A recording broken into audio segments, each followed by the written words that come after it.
Hey everyone, it's Misty, and I'm so excited about this Redecorate a Room series that I have planned with my daughter Ashlyn. We're redoing her whole bedroom. This is week 1, and today we're gonna make a quilt.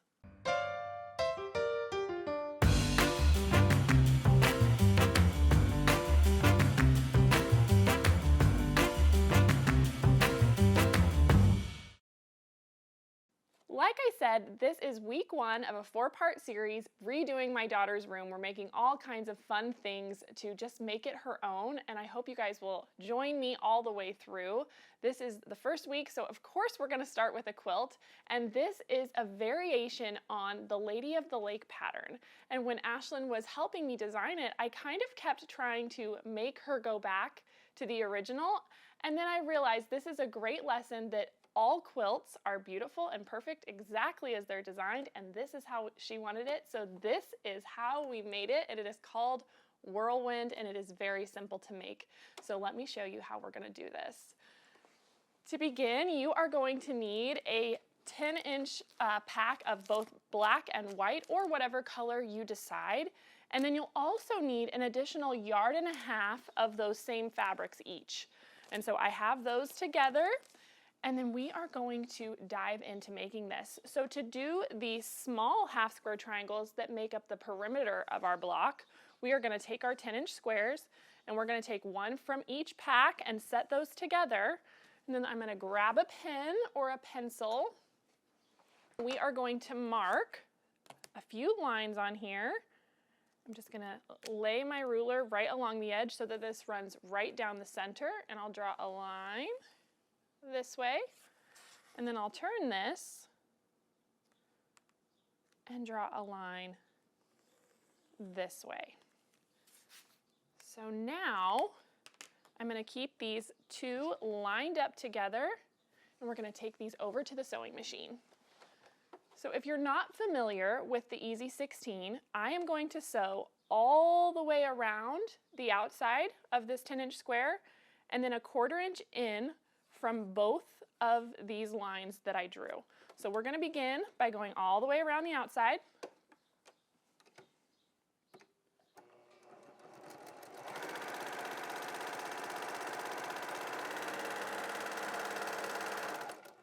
And I just sew off and pivot. And this is pretty forgiving, so if your fabric shifts a little bit, you don't need to worry.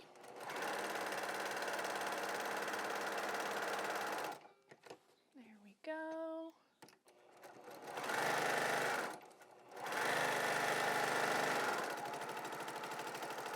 And one more on this outside edge.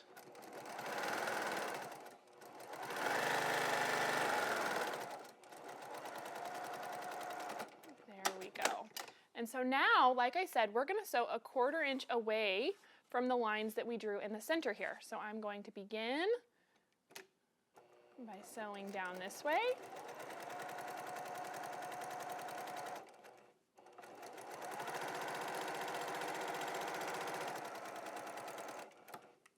And then we'll come back and go down the other side.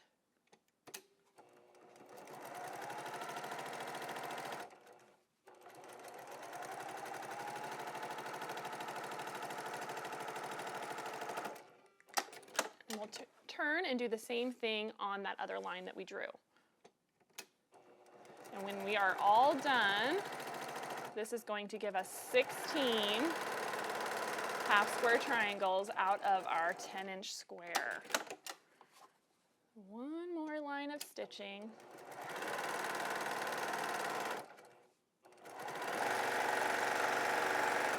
Ta-da! There we go. Now, I do want to point out, if this makes you nervous or it's too complicated for you in any way, shape, or form, you could cut your 10-inch squares down to 5-inch squares and sew around all 4 sides on all of those. But for me, this saves a little bit of steps, and I find this easier to have it all together. So now we can take this over to our cutting mat, and I am going to go ahead and just cut on those lines that I drew and turn these into 5-inch squares. So we'll turn these just like so. And so now you can see, you can either cut before or after, but essentially I have 4 5-inch squares that are sewn all the way around. And now I can just take those individual squares and I can cut them corner to corner in both directions, and we'll get 4 half square triangles out of each, just like so. And you're gonna need all 16 to make this block. So let's go ahead and iron a few of these because I have some of them ready to go, and then I'll show you how we square them. So I'm gonna press all of these to the dark side. Just roll back, keep my dark fabric facing up towards me, and then I can just lift that and roll that back as I press.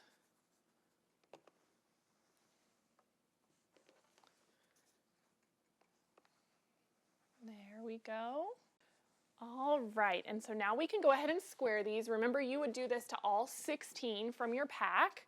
I like to use a block lock, which is why I went ahead and pressed mine first, but you could use a Clearly Perfect slotted trimmer. You could just use a square ruler. The number we're looking for is 3 inches. So I'm going to lay my block lock on here, and I'm going to always make sure that, in this case, since I press to the dark side, the part that says block lock will be on my white, the lighter fabric. And we're just gonna trim there. And then I like to check both sides to make sure this is nice and square. So we'll just shave off a little bit this way as well. There we go. You can see we don't have to trim much at all, but now we have a beautiful, precise 3-inch square. So let's go ahead and do a few more. Just like so. If you're not familiar with the block lock, I love it because it has this little ridge in here that nests along that seam that we've created, and so it doesn't slip. And I know that that diagonal seam is going to be right in the point where I want it to be, and it just trims up so nice. So there we go. I have the rest of them all squared up already. So now let's go ahead and move on to the center of our blocks, which is this larger half square triangle. It ends up being 8 inches. And so to make that, this is where that extra background fabric and accent fabric, the matching fabric that we need, comes into play, because we're going to cut 12-inch squares, which I already have here, and we're going to do very similar like we did before, except for we're just going to sew on all 4 sides, because we are going to get 4 at a time half square triangles out of our 12-inch squares. So let's go ahead, make sure these are lined up, and then I'll take them to the sewing machine. And we are just going to sew our 1/4-inch seam on all 4 sides.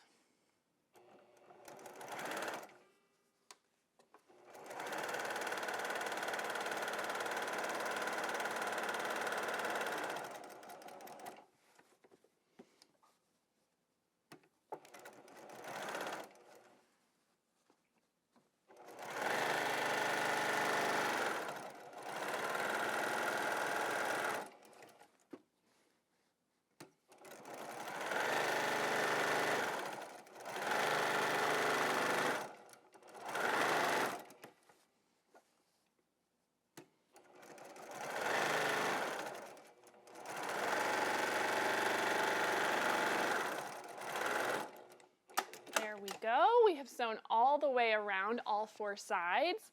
And so now we are going to take our ruler.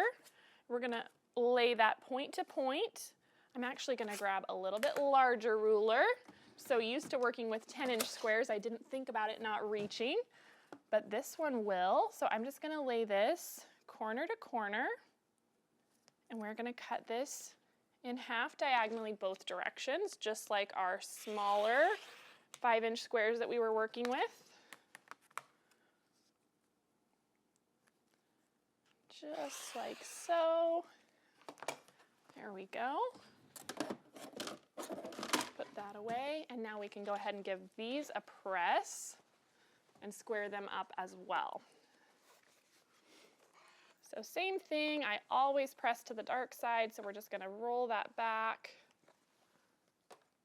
You only need one of these larger half square triangles per block, but we'll go ahead and press a few so I can show you how to square them up. Alrighty, so now because this is a larger square, I don't have a block lock that is this size. I think you can get a Clearly Perfect slotted trimmer that is large enough to work with these, but I had just my 10-inch square ruler, and I thought I would show you how to use that for trimming. And so very similar to the block lock, there is this diagonal line, and you're going to line that up with your seam. And these are going to be squared to 8 inches. And so I just look down to 8 inches, and I can see that is nice and square on this end. And I am just barely going to have to trim a tiny bit off of this block, just like so. Lovely. And then I'm actually going to go ahead and turn it just to double check. Make sure something wasn't hidden under that ruler that I wasn't seeing. It looks very nice, but I will go ahead and trim off that little tab from our seam. And you can see it's just as easy to do with a regular square ruler. Let's do it one more time, just so I can show you. I always like to start on this corner that has the ones. It makes sense to my brain for it to count up. And so we're looking for that 8-inch mark. And I can already tell this particular one, I'm going to need to trim both sides. They're all just a little bit different. So we'll trim here and here. And then I'll rotate this. Line up this corner again. So my 8 is meeting right on that I just cut. And then you can see this little bit that I'll need to shave off this other side. Just like so. And so now we have our 8-inch half square triangles ready to go. So let's go ahead and assemble our block. Okay, so now we are ready to assemble our block, and I want to recommend following the pattern, making one block and having it there to reference as you go, because this particular pattern is easy to get twisted up. I can tell you from experience. And so I like to have one here that I can follow along with. Let's grab our 8-inch half square triangle to go in the middle, and then we can start building out across the bottom with our half square triangles. So I'm going to follow along, and these, all of my black is going to point up. And then on this end, the whites are going to come together to make a little flying geese. And so we can go ahead and sew these together, but I did also make my other sides. So I have this side ready to go. You can see 3 go together there, 3 go together there, and then here is the top, and the flying geese is pointing the same direction but on the opposite side. So let's sew this bottom unit, and then we can assemble all of these together. So I've stacked these up, and I know I can just add one after the other. If it makes you nervous, you can always label them.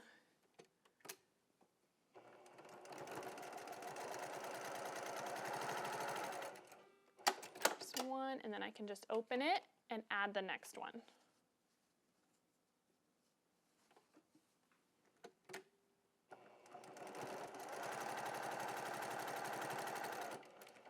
And we'll just keep adding one after another until we finish this little set.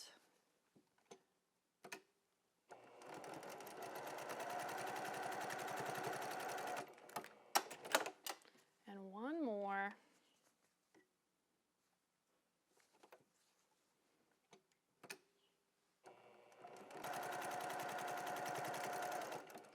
Okay, so now we have all of those sewn together. I'm just gonna trim a few of my threads here, and we can press these.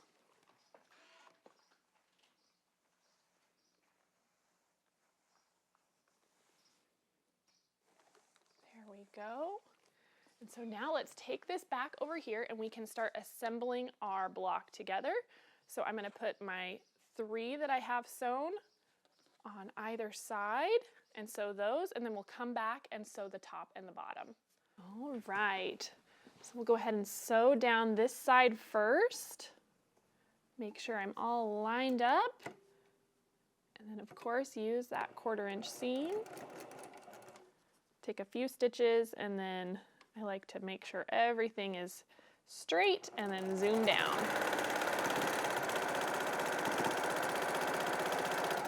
There we go. Now we can turn and do the same thing on the other side.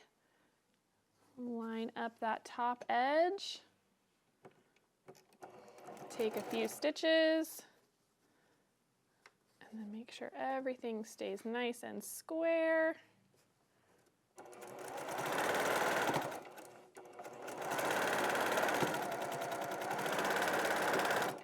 There we go. And then we'll press these back.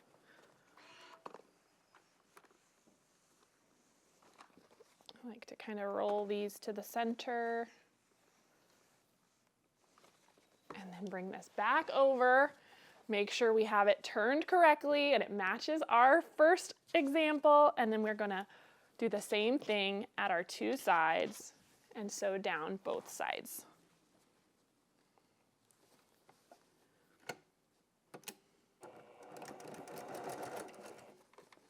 I like to make sure my seams are nesting on those corners. Those are really the only places you need to watch. All right, I have sewn both sides on, so let's give this a nice press. So our block lays nice and flat. All right, so now that we have our block nice and flat, I have a few other blocks ready to go, and let me show you the layout on the quilt behind me. Okay, so this is the completed quilt. It is 6 blocks across by 7 down. And it's a great size. It ends up 75 by 87, and I ended up using this really fun kind of speckled 108 on the back. You need 2 3/4 yards of backing when you go with 108 for this project. And I quilted it in this kind of terracotta gold color, which I think is really fun against the black and white. And I bound it with a very similar color just to kind of have that accent color, that pop. But let me show you how I kind of kept the layout straight as I was going. So here is our block that we made, and you can see it sets in the quilt right here. And then we're gonna just kind of rotate these so the black side of the half square triangle is gonna be pointed in. And you can see up at this top corner, all 4 of them point together. And I just kind of worked my way across. And then that's how you get these secondary shapes that appear of this diamond, these kind of herringbone shapes, and the pinwheel, and we get all of that just because we changed the layout of this very traditional block. So don't be afraid to play. You might be surprised at what you end up with. I do want to give you one more idea. I made this kind of accent color block, which you can see you could sit in at any point in the quilt and just kind of have this little pop of color. So don't be afraid to play. I love solid quilts for that reason. You can make them exactly what you want them to be. I hope you enjoyed this tutorial on the Whirlwind Quilt, and be sure to follow along as we finish our room series. Hey everyone, it's Misty. Thanks for watching at home. If you aren't already a part of our Missouri Star family, be sure to subscribe and hit the bell if you want a notification every time we release a new video. I'll see you next Monday on the newest episode of At Home.